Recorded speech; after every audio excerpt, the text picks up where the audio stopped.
Balita sa labas ng Metro Manila.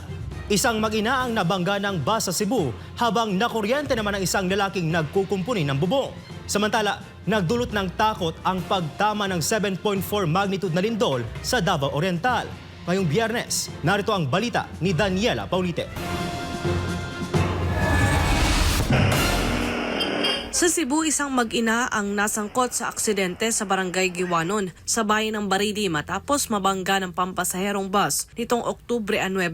Sa kuha ng CCTV, tumatawid malapit sa pedestrian lane ang mag-ina nang mahagip ng bus. Ayon sa ulat, muntik nang masagasaan ng bata, ngunit mabilis na hinila ng ina pabalik sa kanilang pinanggalingan dahilan upang ang ina ang masapol ng bus.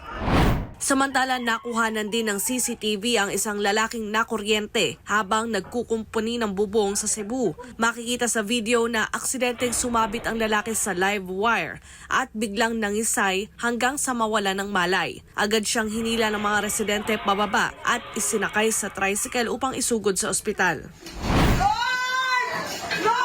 Samantala, nakaranas ng magnitude 7.4 na lindol ang ilang bahagi ng Davao Oriental pasado alas 9:30 ngayong Biyernes. Sa kuha ng video, makikita ang tindi ng pag-uga habang nagsibagsakan ng kisame at mga kagamitan sa loob ng isang pasilidad. Kasunod ng pagyanig, agad ding nawala ng kuryente. Agad nagsilabasa ng mga residente sa kani-kanilang gusali matapos maramdaman ang malakas na pagyanig. Dahil dito, sinuspinde ang mga klase sa lahat ng antas sa lugar. Samantala, isang babae naman ang nadaganan ng pader matapos ang pagyanig sa Mati, Davao Oriental. Patuloy pa rin ang rescuers sa pagresponde sa mga apektadong lugar. Sa ngayon, patuloy na nangangalap ng impormasyon ang mga kinauukulang ahensya ng pamahalaan sa epekto ng naturang pagyanig.